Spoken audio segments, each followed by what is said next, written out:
মৃত্যুর দামে যারা বেহেশত নাই কিনে।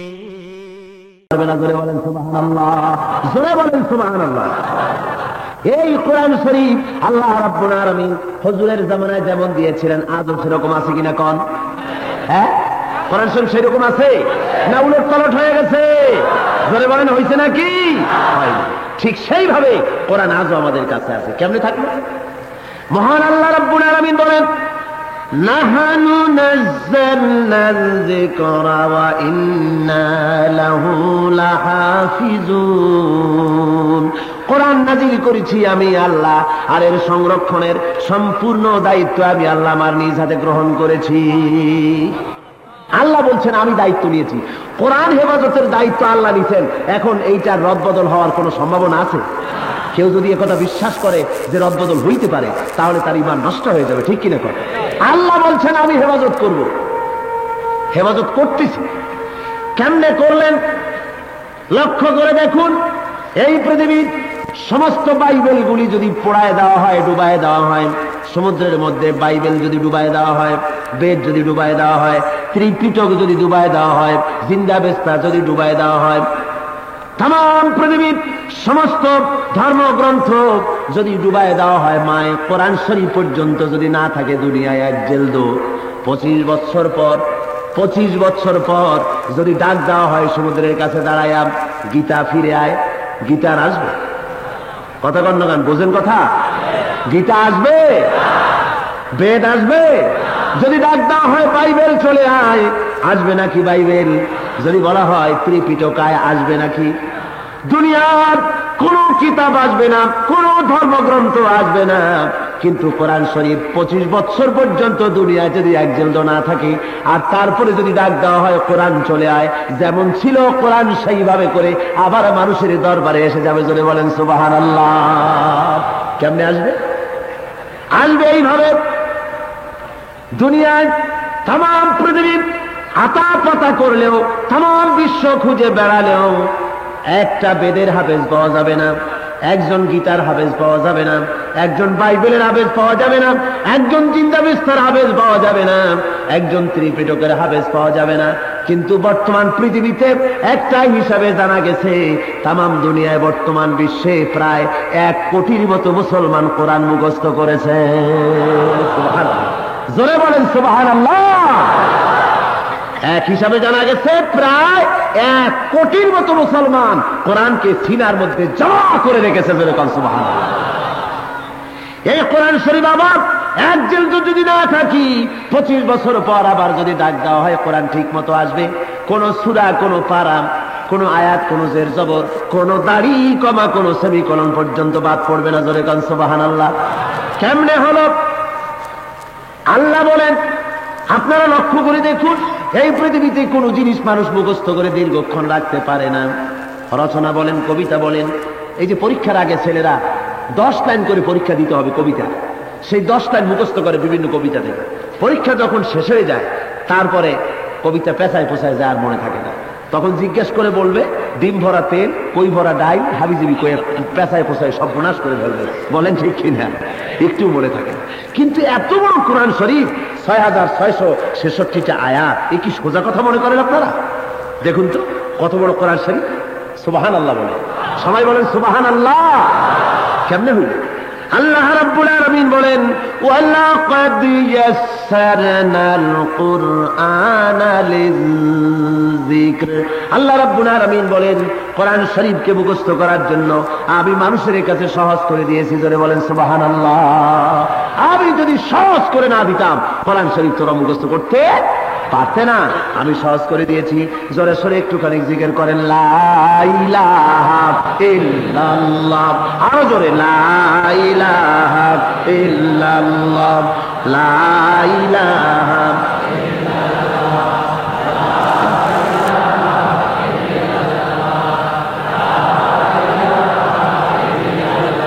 আরো জোরে, লা ইলাহা।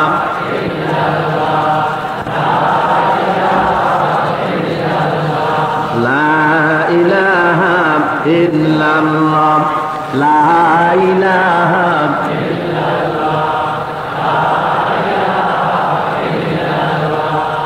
লা ইলাহা ইল্লাল্লাহু মুহাম্মাদুর রাসূলুল্লাহ।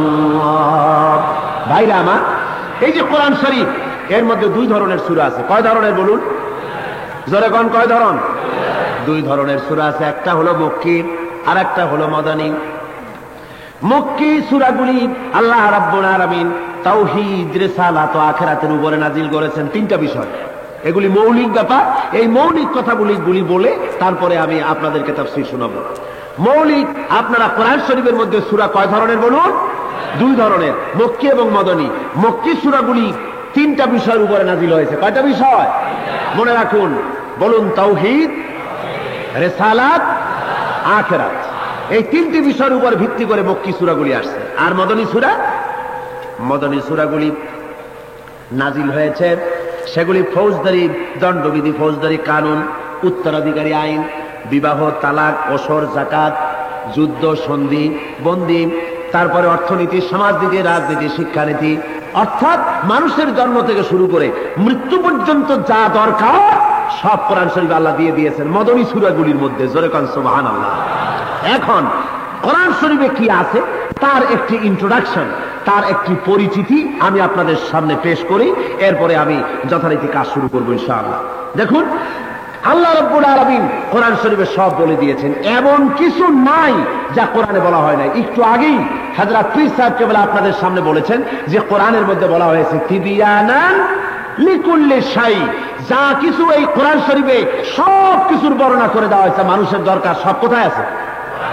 জোরে বলেন, কোথায় আছে? সব কোরআনে আছে। এই দেখুন, যেমন ধরুন বিচার পদ্ধতি।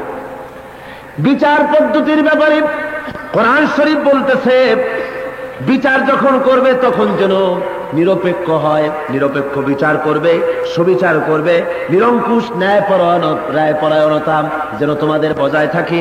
আল্লাহ বলছেন, ওয়া ইযা হাকামতুম বাইনান নাসি আন তাহকুমু বিল আদল, তোমরা যখন লোকেদের মাঝে বিচার করবে তখন যেন তা নিরঙ্কুশ হয়, তখন যেন তা ফয়সালাটা সুন্দর হয়, নিরপেক্ষ হয়। কখনো মানুষের উপরে, নিজেদের আত্মীয়তার খাতিরে কারো উপরে কোলটানা বিচার করো না। বিচার করতে হবে সূক্ষ্ম বিচার। আবার বিচারকদের বলা হচ্ছে বিজাতীয়দের বিচার সম্পর্কে আল্লাহ কোরআন শরীফে বলেন, জোরে বলেন সুবহানাল্লাহ। মুসলিম সংখ্যাগরিষ্ঠ এলাকা, তোমরাই জজ, তোমরাই ব্যারিস্টার, সংখ্যালঘু হলো অমুসলিম, সেই জায়গায় যেন বিচার করতে গিয়া অমুসলিমদের উপরে তোমরা যেন অবিচার করো না। আল্লাহ কোরআনের মধ্যে পরিষ্কার করে বলেন, ওয়ালা ইয়াজরিমান্নাকুম শানআনু কওমিন আলা আল্লা তা'দিলু, কোন বিশেষ শ্রেণীর উপরে বিচার করতে গিয়া, কোন বিশেষ জাতির প্রতি বিচার করতে গিয়ে খবরদার তোমরা যেন কোন ক্রমে তাদের উপরে অবিচার করতে উদ্বুদ্ধ হয়েও না। খবরদার, অবিচার করতে পারবে না, নিরপেক্ষ বিচার করতে হবে, সে যে জাতিরই লোক হোক না কেন। জোরে কান সুবহানাল্লাহ। আপনি আমাকে বলেন, বেদে, বাইবেলে, ত্রিপিটকে, জিন্দাবিস্তায় তাম পৃথিবীর ধর্মগ্রন্থ তালাশ করেন, এভাবে নিরপেক্ষ বিচারের কথা পৃথিবীর কেউ বলতে পেরেছে? জোরে বলেন, পেরেছে? পারে নাই বলেই তো আজ সাউথ আফ্রিকায় সাদা লোকেরা কালো লোকগুলিকে পাড়ায় পাড়ায় মারতেছে, গুলি করে মারতেছে। অপরাধ কি? অপরাধ মানুষের গায়ের চামড়াগুলি কালো। এই কালো চামড়া হওয়ার জন্য, কালো চামড়া কি? আপনাদের মধ্যে যারা কালো আছে, কালো রং গায়ের, মানুষের যাদের গায়ের রং কালো, তারা কি ইচ্ছা করে কালো হয়েছে নাকি? আল্লাহ বানিয়েছে। গায়ের রংটা কালো, এই কারণে তাদেরকে ব্ল্যাক বাস্টার্ড বলে তারা। জোরে কন্যা উজুবিল্লাহ। কালো হওয়ার কারণে সাদাদের স্কুলে তারা পড়তে পারে না, তারা চাকরিতে সমান অধিকার পায় না, নাগরিক অধিকার পায় না। বর্তমান সভ্য যাদেরকে আপনারা বলেন আমেরিকা, ইউরোপ, এসব দেশ আমার নিজের চোখে দেখেছি, সেখানে মানুষের উপরে তারা সুবিচার করতে পারে না। সুবিচার করেছে ইসলাম। কে করেছে? ভাইরা আমার, সুবিচার করেছে ইসলাম। আবার কোরআন শরীফ বলছে, আত্মীয় স্বজনদের বিচার সম্পর্কে বলা হয়েছে, তোমাদের ভাই, তোমাদের পিতা, তোমাদের স্ত্রী, তোমাদের আত্মীয় স্বজন কারো বিচার করতে গিয়ে যেন তোমাদেরকে পক্ষপাতিত্বের দিকে যেন এগিয়ে না দেয়। খবরদার, পক্ষপাতিত্ব করবে না। পক্ষপাতিত্ব থেকে তোমরা মুক্ত থাকবে, সত্য সাক্ষী দিবে, সত্য কথা বলবে। তাতে যদি তোমার ভাইয়ের বিরুদ্ধেও কথা বলতে হয়, বাপের বিরুদ্ধেও যদি কথা বলতে হয়, ছেলের বিরুদ্ধেও যদি কথা বলতে হয়, খবরদার উল্টা পাল্টা করতে পারবে না। কোরআনের নির্দেশ। কার নির্দেশ? ভাইরা আমার, এরপরে দেখুন আল্লাহ রাব্বুল আলামিন হত্যার শাস্তি দিতেছেন জুডিশিয়াল ল, এটা কি ল? জুডিশিয়াল ল, তার মানে ফৌজদারি কানুন, ফৌজদারি দণ্ডবিধি কোরআনের মধ্যে আল্লাহ সব দিয়েছেন। কারা বলে যে কোরআন রাজনীতি করতে পারে না, অর্থাৎ কোরআনের ভিতরে কোরআন শুধু তাবিজের কিতাব, কোরআন শুধু মসজিদের মধ্যে থাকবে, ধর্মীয় কিতাব, মুখে চুমা খায়, মাথায় লাগায়, বুকে লাগায়, সব ঠিক আছে, সব জায়েজ আছে। সুমা 1000 বার দিবেন, মাথায় 1000 বার রাখবেন, কিন্তু মাথায় রাখলেন, সুমাও খাইলেন, এর কথাগুলি যদি না মানেন তাহলে সুমার মাথায় রাখার মূল্য রইল? কথা উল্টা বোঝেন নাই না সিধা মতো বুঝছেন? আবার কইেন না যে কোরআনে সুমা খাইতে সাইদি সাহেব নিষেধ করে দিছে, বুঝেন না? মানুষের শোনে আর এক রকম, বোঝে যায় আর এক রকম, আবার রিপোর্ট করে বন্ধু বান্ধব নেতাদের কাছে আর এক রকম, তখন উল্টা ফতোয়া শুরু হয়ে যায়, ঠিক কিনা করে? কোরআন শরীফে 1000 বার চুমা খান, 22 বরকত, কোরআন মাথায় লাগান, 22 বরকত, কোরআন শরীফ লিখে তাবিজ গলায় ঝুলান, 22 বরকত, কোনো সন্দেহ নাই। কিন্তু কোরআনকে শুধু তাবিজের জন্য সুমা আপনি গলায় ঝুলাবেন আর মাথায় লাগাবেন তাবিজের জন্য, আপনার স্বার্থের জন্য, রোগ মুক্তির জন্য, আর কোরআনের আইন ও কানুন মানবেন না, এটা হতে পারে না। কোরআন শরীফের আইন ও কানুন মানতে হবে, তারপরে চুমা খান, তারপরে মাথায় লাগান, সবটাই জায়েজ। ভাইরা আমার, কোরআন শরীফে এবারে জুডিশিয়াল ল, ফৌজদারি দণ্ডবিধি সম্পর্কে কোরআন বলতেছে। আমি দেখাচ্ছি আগে যে কোরআনে আছে কি, কি শুনতে আসছেন, সেই কোরআনটা কি, ওর মধ্যে আছে কি, সেটা তো বোঝা দরকার আগে। কি বলেন, সেটা আগে বোঝা দরকার না? কি আছে শোনেন কোরআনে। কোরআন শরীফে কোনো জায়গায় নাই জ্বর হলে পরে এই আয়াতটা লিখে দাও, সঙ্গে সঙ্গে ভালো হয়ে যাবে। পেটের বেদনা হলে এই আয়াতটা লিখলে তাড়াতাড়ি করে পানি পড়ে দিলে পেটের বেদনা ভালো হয়ে যাবে। এই আয়াতটা লিখে বান্দা দিলে তাড়াতাড়ি সন্তান ডেলিভারি হয়ে যাবে। এই আয়াতটা বান্দা দিলে পরে ব্যবসায় উন্নতি হবে। কোরআনে কোথাও কোনো জায়গায় লেখা নাই। তবে কিনা যেহেতু আল্লাহর কালাম, তাই কেউ যদি এই সমস্ত কারণে ব্যবহার করে, আল্লাহর কালামের ইজ্জতে আল্লাহ রাব্বুল আলামিন বরকত দান করেন। কথা বুঝে আসছে? কথা কর না, বুঝে আসছে কিনা কর? এই জন্য বরকত আসে। আপনাকে মনে রাখতে হবে, আপনার পেটের ব্যথা সারার জন্য কোরআন আসে নাই। বরকত হয় যেহেতু আল্লাহর কালাম, তাই বরকত হয়। কথা বুঝছেন ভাইরা আমার? এবার দেখেন কোরআন শরীফে আল্লাহ কি দিচ্ছেন। হত্যা যদি কেউ করে তার শাস্তি হলো, গভর্নমেন্ট শাস্তি করেছে, হত্যার শাস্তি গভর্নমেন্টের কি, যাবজ্জীবন জেলখানায় দিয়ে দেবে। তারপরে জেলের মধ্যে হয়তো গভর্নমেন্ট প্রাণদণ্ড দিল, অর্ডার দিল। এরপরে তার অনুসারীরা মিছিল করবে, তার বন্ধু বান্ধবরা মিছিল করবে, অমুক তোমার ভাই, আমার ভাই, অমুক ভাই, তমুক ভাই, জেলের তালা ভাঙবো, গুন্ডা ধরে আনবো, এইভাবে করে স্লোগান হইতে থাকে। ঠিক কিনা কর? মানুষের হত্যাকারী জঘন্য দুশ্মন, মানুষ হত্যা করেছে, গভর্নমেন্ট বিচার করেছে, কোর্ট বিচার করেছে, তার প্রাণদণ্ড দিয়েছে। শেষ পর্যন্ত মিছিলের জ্বালায় গভর্নমেন্ট নিজে রাজি হয়, রাজি হয়ে তাকে জেল থেকে, তার প্রাণদণ্ড থেকে তাকে মুক্তি দিয়ে দিল। এটা হারাম। এটা কি বলেন? হারাম। তাকে বাঁচাই দিল। বাংলাদেশে এভাবে অনেক খুনিকে প্রাণদণ্ড দেওয়ার পরে তাদেরকে মুক্ত করা হয়েছে। জোরে বলেন ঠিক কিনা? জোরে বলেন ঠিক কিনা?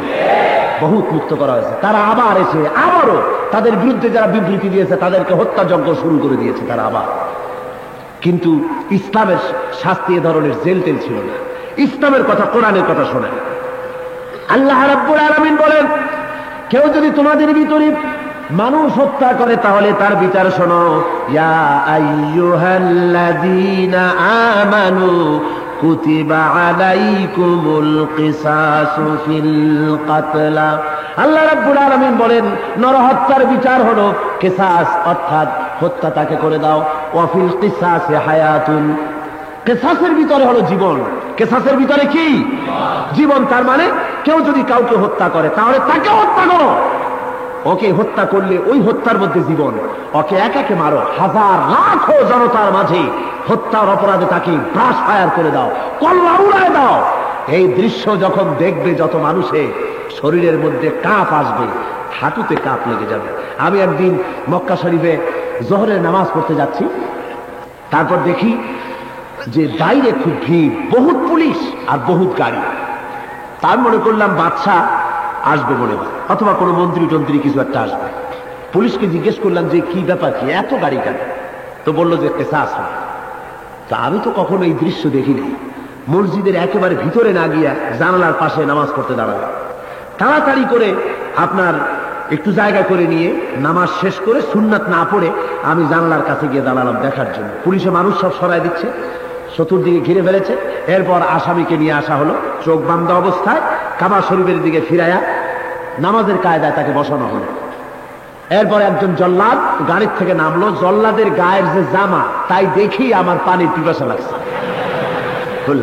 হলুদ আর কালো ডোরা ডোরা দেওয়া জামা, রুমাল দিয়ে মাথাটা পেছানো, চোখ দুটো বাইর করা, হাতে একটা তরবারি আমার লাঠিটার মতো অত বড় লম্বা, এত বড় লম্বা, 2 আঙ্গুল চওড়া, চিকচিক করতেছে এরকম একটি তরবারি। তরবারিটা হাতে নিয়ে নেমে রাস্তার এপার ওপার করলো। আর এদিকে জজ সাহেব অর্থাৎ হারামাইন শরীফের ইমাম বা ওখানকার গভর্নর যিনি, তিনি মাইকে কোরআন শরীফের এই আয়াত তেলাওয়াত করলেন।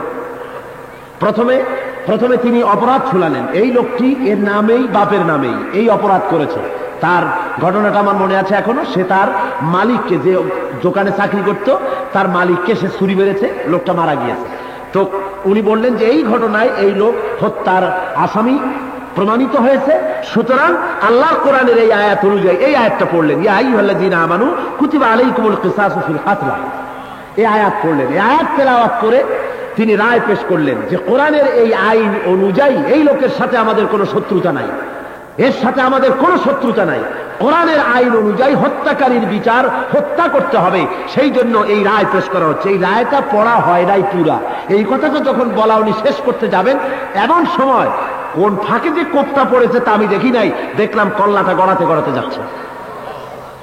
এরপরে ডেড বডি পড়ে গেল, কল্লাটা এনে তার বুকের উপরে রাখা হলো। তারপরে সবগুলি আপনার তাড়াতাড়ি করে অ্যাম্বুলেন্স আসলো, তাকে উঠায় নিয়ে গেল। তারপরে পানি টানি মেরে রাস্তা রাস্তা সব ধুয়ে ফেলে দিল। আমি দেখি যে মসজিদ থেকে বাইর হবো, পাও নাড়াইতে পারি না। বহু কষ্ট করে রুমে এসে আমি সেদিন দুপুরের খানা খেতে পারলাম। আমার হাঁটুতে হাঁটুতে ভাবে লেগে গিয়েছে। আমি মাগরিবের নামাজ, আসরের নামাজে যখন হারাম শরীফে এসেছি, হারাম শরীফে এসে আমি আল্লাহর কাছে দোয়া করেছি, আল্লাহ এই আইন বাংলাদেশের জমিনে তুমি চালু করে দাও। এই আইনটা যদি বাংলাদেশে চালু হতো তাহলে আর একটা মারা হতো না। এই দৃশ্য যারা দেখত, অন্তত 1 বছরের ভিতরে মানুষের গায়ে গুলি করার সাহস কেউ পেত না। এটা কোরআনের আইন। এটা কার আইন? মানুষের আইন কার্যকরী কখনো হয় না, স্থায়ী কাজ হয় না। স্থায়ী ভাবে কাজ হয় কার আইনে? জোরে বলেন কার?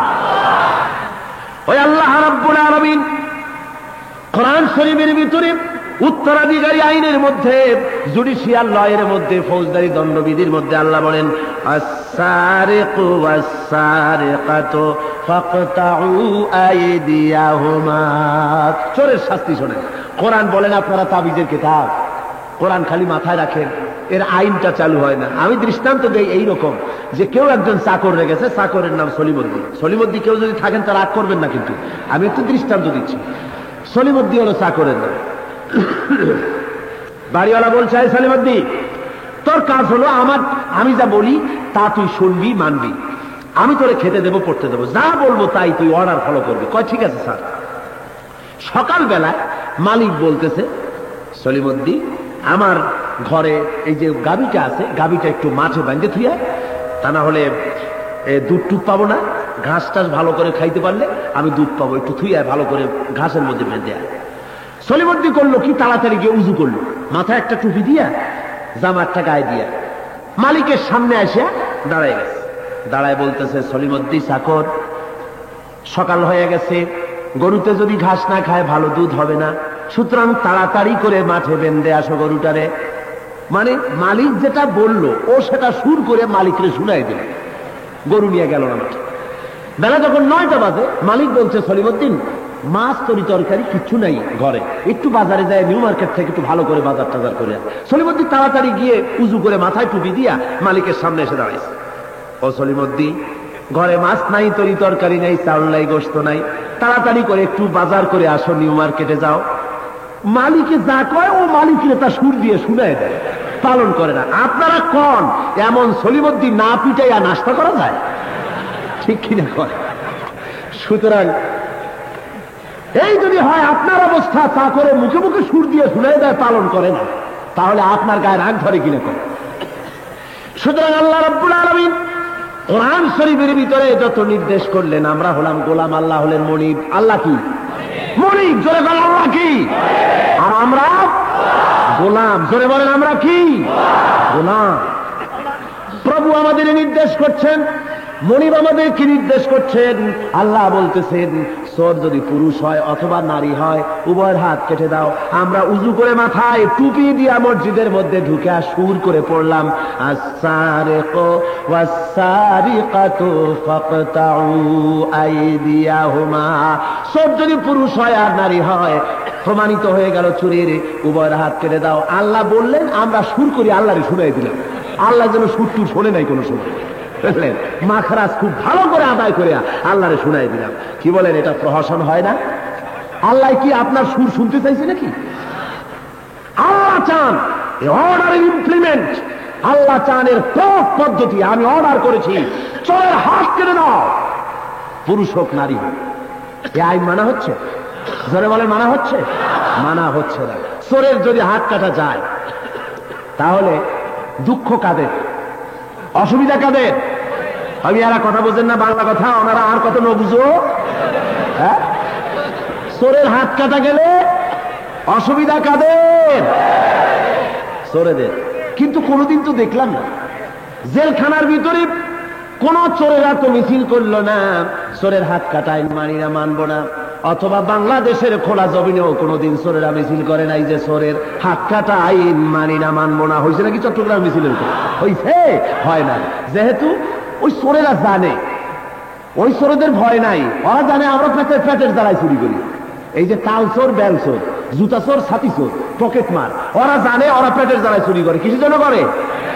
পেটের জ্বালায় চুরি করে। তাই ওই ছোট্ট ছোট্ট ছেঁচড়া চোরেরা, ছিদেল চোরেরা, ওরা জানে যে আল্লাহ আর ইসলামের কোরআনের আইন, হাত কাটা আইন যদি চালু হয় তাহলে আমাদের কোনো অসুবিধা নাই। যেহেতু পেটের জ্বালায় চুরি করলে চোরের হাত কাটা আইন চালু করা হয় না। হযরত ওমর রাদিয়াল্লাহু তাআলা আনহুর জামানায় মদিনায় প্রচন্ড দুর্ভিক্ষ লেগে গেল। সেই সময় হযরত ওমর তিনি ম্যাজিস্ট্রেটদেরকে ডাকলেন, বিচারকদেরকে ডাকলেন আর বলে দিলেন, ও বিচারকরা, আজ থেকে যদি কোনো চোর ধরা পড়ে তাহলে আর যদি প্রমাণ হয় যে ক্ষুধার জ্বালায় চুরি করেছে, পেটের জ্বালায় চুরি করেছে, তাহলে খবরদার তাদের হাত কাটবে না। সুতরাং ইসলাম পেটে না দিয়া পিঠে দেয় না, এই কথা চোরেরা ভালো করে জানে। তাই তারা মনে করে যে আমাদের অসুবিধা নাই, ইসলাম আসলে পরে খাওয়া পড়া, শিক্ষা, চিকিৎসা, বাসস্থানের গ্যারান্টি দিবে, বেকার সমস্যার সমাধান করবে। সুতরাং চোরের হাত কাটা আইনের বিরুদ্ধে কোনো স্লোগান দেওয়ার আমাদের দরকার নাই। এটা তারা মনে করে। ঠিক কিনা কন? ধরে বলেন ঠিক কিনা? তাহলে চোরের হাত কাটা আইনের বিরোধিতা কারা করে? ছোট চোরেরা করে? তাহলে কারা করে? ধরে বলেন কারা করে? বড় চোরেরা করে। বড় চোর কারা? বড় চোরেরা করে যারা গভর্নমেন্টের বড় বড় চেয়ার নিয়ে, বড় বড় পদ নিয়ে যারা বসে আছে, কলম হাতে নিয়ে কলমের খোসা দিয়া জনগণের আর গভর্নমেন্টের কোটি কোটি টাকা পকেটস্থ যারা করে, ওরা শঙ্কিত। ওরা মনে করে যে আহারে সর্বনাশ হয়ে যাবে, ইসলামের আইন যদি চালু হয়, কোরআনের আইন যদি চালু হয়ে যায়, তাহলে হাত কাটা আইন শুরু হওয়ার সঙ্গে সঙ্গে তার বিসমিল্লাহ হবে আমাদের দিয়া। সুতরাং ভয় হলো তাদের। জোরে বলেন ঠিক কিনা? ভাইরা আমার, কোরআনের আইন কত সুন্দর। চোরের হাত কাটা আইন চালু হয়ে গেলে চুরি আর থাকবে না। খাওয়া পড়া, শিক্ষা, চিকিৎসা, বাসস্থানের গ্যারান্টি আল্লাহ কোরআন দিবে। রব্বুল আলামিন ফৌজদারি দণ্ডবিধির ভিতরে আর একটা দণ্ড এনেছেন, আয-যানিয়াতু ওয়াজ-যানি ফাজলিদু কুল্লু ওয়াহিদিম মিনহুমা মিআতা জালদা। আল্লাহ রব্বুল আলামিন বলেন, জেনাকারিনী মহিলা আর জেনাকার পুরুষ, তাদের উভয়কে 100 দোররা মারো। কত দোররা? 100। আর যদি বিবাহিত হয়, বিবাহিতা যদি হয় তাহলে কি শাস্তি? প্রাণদণ্ড। জোরে বলেন কি? প্রাণদণ্ড। দেখছেন আল্লাহর আইন? অবিবাহিতা আর অবিবাহিত যদি হয় তাহলে 100 দোররা। আর যদি বিবাহিত আর বিবাহিতা হয়, জেনাকার জেনাকারিনী, তাহলে কি শাস্তি হবে? প্রাণদণ্ড। একটি হিকমত দেখুন এখানে। আল্লাহ বলছেন চুরির ব্যাপারে বলেছেন আস-সারিকু ওয়াস-সারিকাতু, আগে বলেছেন চোর পুরুষ আর চোর নারী। কথা বুঝছেন? আর জেনার ব্যাপারে বলছেন আয-যানিয়াতু ওয়াজ-যানি। চুরির ব্যাপারে পুরুষ আগে, জেনার ব্যাপারে মেয়ে লোক আগে। আপনারা লক্ষ্য করুন আল্লাহর এই বাচন ভঙ্গির হিকমত। দুনিয়ায় যত চোর আছে মহিলা চোর খুবই কম, ঠিক কিনা কম? এদিকের মানুষের মোটেও যে ঠিক কর না বোঝেন না। মহিলা চোর পৃথিবীতে খুবই কম, পুরুষ চোর সবচাইতে বেশি। চুরির ব্যাপারে পুরুষের ভূমিকা অগ্রণী, আর জেনার ব্যাপারে নারীর ভূমিকা অগ্রণী। জেনার প্লট তৈরি করে মেয়ে লোকেরা, তার দেহের অঙ্গ ষষ্ঠকে, রূপ এবং যৌবনকে মানুষের সামনে প্রদর্শনী করে যখন ফুটিয়ে তোলে, এরপরে পুরুষ সাহস পায়। এর আগে না।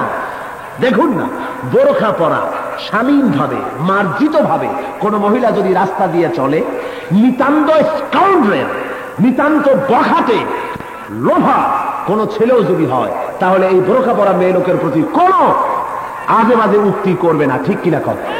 যারা বলেন ঠিক কিনা? আর সুন্দরী, রূপসী, উর্বশী, তরুণী, তন্নী, 16 কলায় পরিপূর্ণ, ঠোঁটে ছোট স্টিক, তারপরে কপালে ফোঁটা, চুল মেলা দিয়া, হাতা কাটা, পেট কাটা, বগল কাটা, ব্লাউজ পরিয়া, নাভির নিচে শাড়ি পরিয়া রাস্তা দিয়ে যখন বের হয়, আর যুবক যদি অতর্কিত হামলা চালায়, তাহলে দোষ কার? মেয়েদের। এই জন্য কোরআন শরীফে আগে বলেছেন আয-যানিয়াতু ওয়াজ-যানী, জেনার ব্যাপারে নারীর ভূমিকা অগ্রণী। জি জি, হুজুর বলছেন যে আমাদের দেশে উল্টা আইন, আমাদের দেশে উল্টা আইন, যে শাস্তি শুধু পুরুষের, মেয়েদের কোনো শাস্তি নেই। তার মানে হলো অবস্থা তো এই হয়েছে, যদি নারী ধর্ষিতা হয় তাহলে 14 বছর কারাদণ্ড পুরুষের জন্য, মেয়েদের কোনো শাস্তি নেই।